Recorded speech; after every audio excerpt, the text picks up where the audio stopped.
tell, I'm going to have to reissue my first book, Getting into Porn, the Handbook. Unfortunately, I don't feel like this book has the best intention attached to it right now. That's why I'm going to have to rewrite it and reissue it. Because I think this is a good book for somebody who wants to learn the inner workings of the porn industry. But I can no longer say that there's any safe way to work within the porn industry considering what else is going on right now. I mean, it's not just the Pornwikileaks that's the problem. It's still rather up in the air, as at least when it comes to my knowledge base, in regards to what's going to go on with the testing, meaning the STD testing of the performers, because AIM is no longer open. Now the FSC is currently trying to create a pseudo union or network for the adult entertainment world or industry, but nothing's been solidly put in place yet. So right now I think it's a very dangerous situation for anyone to get into, because it was dangerous to begin with, but now especially because I do think it might be fairly easy to fake a test. It's just not good. It's not good at all. But yeah, I think that there still is good material in this book that I made. I'm going to have to maybe put out like a second edition or something. But, I just no longer can say that there's any safe way to go into the porn industry as it is right now. Oh well.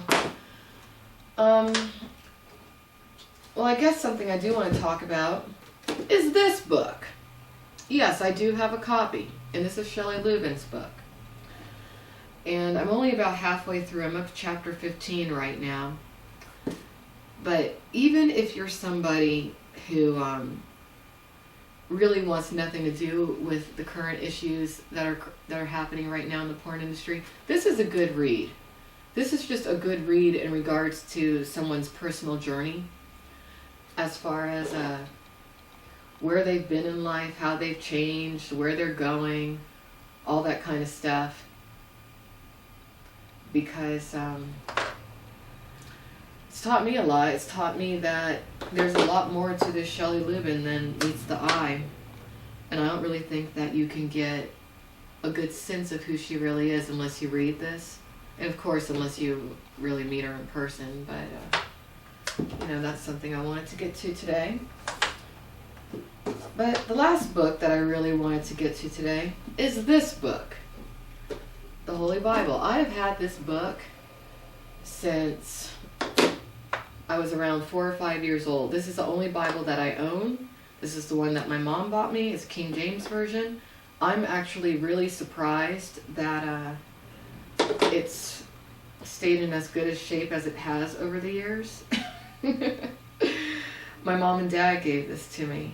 It was given to me in December of 1984. Christmas of December of 1984.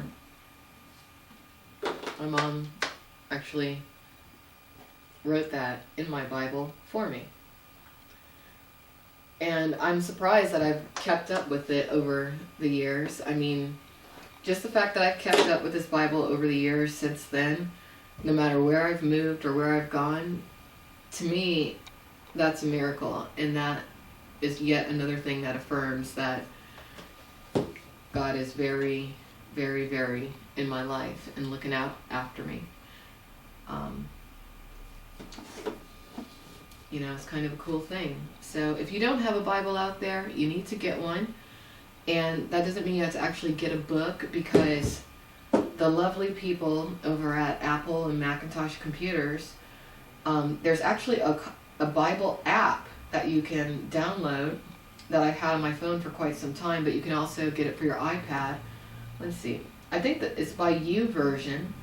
And I mean, it's really cool because there's multiple translations. There's plain English, the Catholic Public Version, the English Standard Version, the Good News Translation, the God's Word translation, you know, different languages, New International Version. You know, it's great. It's great. But really, you know, I guess the reason I'm also gung-ho about God, and I will be for the rest of my life, is because I've explored many different religions. You know, anyone who's been over to my apartment and who's come to my house, they know that I have a good book collection. And if you look at my book collection, you know, you'll see that I have been in a spiritually explorative mode for most of my life. You know, I've looked into Buddhism, I've looked into meditation, I've looked into astrology, I've looked into so many things. But I'll tell you, since I just really finally got a sign that God is listening to me and Jesus is in my life, and since I finally accepted it into my life, and it's just woken me up like y'all wouldn't believe. It's amazing. It feels like a high without drugs or alcohol, which is great. It's just been the widest doorway for me. It's like as soon as I open that gate, whoosh. And I guess that's when you know that you found the religion that's right for you. You know, there are other religions out there, and other people are entitled to believe whatever they believe. But in my view, Christianity is all you need. If you disagree, that's fine. But it's just made a huge change in my life, and that's just where I'm at. So, all right. So let's see if there's any more questions. What about paganism? I don't think you need that. You know, same goes for Satanism. I'm actually really disappointed in how it seems like they're getting ready to try to recruit some girls into porn. And I'm going to link to some photos when I edit this video later.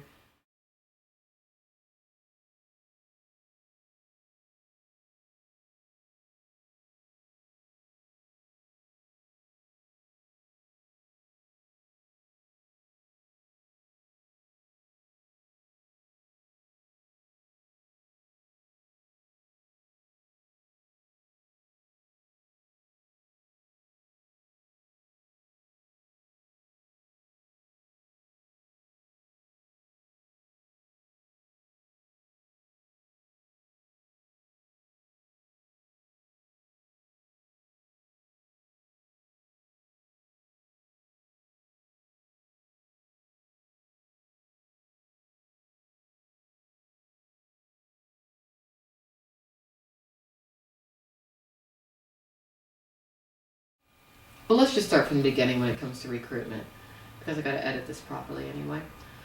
Now, a lot of people are not familiar with the different ways that entertainers are recruited into porn. There are some entertainers who find porn on their own, who seek it out, who seek out the adult entertainment industry on their own. But then there's others who come into it unwittingly. And the way that they're drawn into the porn world unwittingly is wrong. And one of the main recruitment tactics that a lot of porn agents and managers and recruiters and just anyone looking to make a buck off the newest hot thing on the block, one of the ways they're doing it is through the social networking sites like MySpace and Facebook, Twitter. And I'm going to tell you how they do it. They'll make an account. Let's use MySpace as an example. The first thing that they'll do is they'll make an account on MySpace, and most likely they'll masquerade either as a young woman, most likely around 18 to 21 years of age, or a young man, anywhere between 18 and 25 years of age. They'll always post a very attractive photo, which most likely is not theirs. And they'll go on these social networks, and because the social networks, have the searchability to find people who are your own age range, they will specifically look for young women and men who are around 16 to just turning 18 years old. And here's why. They will befriend these young people for over a year, if need be, to where the young person really believes that they're talking to a friend, because the porn industry counts on consistently recruiting in young men and women who don't have a lot of friends, who will spend a lot of time online, who don't have a support system. And what a better place to find these people than the social networking websites. Let's be real here. You know, they'll befriend this person, you know, they'll get to know about what's going on in that person's lives. You know, they'll inject distrust for whoever the support system is for that person. They'll really pander to that young person and make them feel like, you know, they are all alone in the world, and whoever it is that they're communicating with is the only person who understands them. And that's when the person who's masquerading as this young person's friend goes in for the kill. They'll wait till that young person turns 18 years old. And then they'll be like, you know, you are so attractive. You should be a model. And guess what? I know somebody who runs a modeling agency, and they want to meet you. Why don't I get in contact with them, and they can fly you out to California? And of course that young person is going to be like, wow, you know, I'm 18 years old right now, and I'm big and bad, so let me try it out. Little does that young person know that when they get out to California, or wherever it is that they're being flown out to, it's not regular modeling. It's adult modeling. It's being in porn. It's either doing nude modeling, or girl or boy girl, or maybe even worse. Maybe a gangbang, who knows. But that's how they do it. Sometimes it is an older person behind that fake profile that they make, but sometimes it's other young people that they'll get to do the recruiting for them. The first agency that I worked with, actually, or the first manager, he had the girls that he was booking as porn stars, as adult actresses and talents, doing a lot of recruiting for him. He asked me to do recruiting for him at one point. And he told me one of the best ways to do it is through dating sites.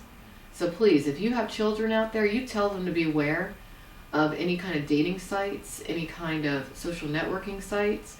You know, if you're a young person who's 18 or older and you're on those sites and you're talking to somebody that you haven't met before, be very cautious, especially if they ask you to meet them somewhere that is unfamiliar territory for you, because it's not just recruitment into porn that they're trying to use these social networks for. It's recruitment into prostitution. It's recruitment into sex slave rings, to where you might be lured out of the country even. I don't know if any of you have ever seen that movie, Not Without My Daughter. If you haven't seen it, you might want to watch it, because it could happen. You know, I've gotten to know girls in the porn industry who I knew when I first got in, and then they disappeared, and I've never seen them again.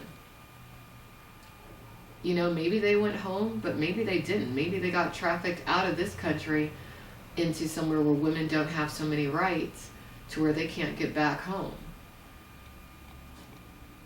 And this isn't, I'm not trying to scare people, I'm just telling you what's really up. So,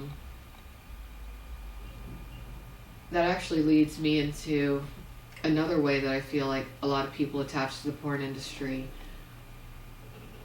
are learning how to make money now. Now, this isn't something that I've witnessed, but it's something that I've figured out. And I think it is happening. And this has to do with extortion. I think a lot of times recruiters, every once in a while, will wind up coming across a young man or woman who they initially want to recruit into porn, but who when they get to know them, they realize that maybe they're from a family that's either influential or has a bit of money put away. Sometimes I think that these recruiters can actually make more money in the long term if they do find such an individual, because they know damn well that if they find a young girl from a family that has a bit of money, that family is not going to want anything to happen to that girl in regards to physical or psychological harm. And they're also not going to want that girl to have any adult content out there in the marketplace or on these tube sites of her. And I'm starting to wonder if sometimes when these recruiters find such a person, without that person knowing, they approach the family and say, hey, pay us X amount of dollars, or we're going to coerce your daughter or son into going further in porn than they initially thought that they would go, and there's nothing you can do about it. I think that might have happened to some people, because I'll tell you, there's some women that I look at who have gone very far in the porn industry, and you look at them, and that's not to say that this is always the case, but you look at some of these girls and you think to yourself, how in the world did this girl end up in porn? I think that there's many ways that a lot of girls end up in porn, and we'll talk about that another day. But I think in some cases, the girls are lured away from their families, and the families just continually pay whoever it is that they're working with a certain amount of money so that girl doesn't end up going further in porn than she's already at. I remember that there was a case that I saw recently, and I'll have to look it up, and when I find it, I'll write a blog about it and I'll read it, about a girl who tried to leave porn recently, and some people sent copies of her porn not only to the family that she came from, but also to her family's neighbors, friends, whatnot. And when that happened, that totally mirrors what's happening with that Pornwikileaks site right now. And that's why I do pray to God and our Lord and Savior Jesus Christ that He shine a light on and reveal the faces and the names of the people who have been using these tactics for years on a lot of these young men and women.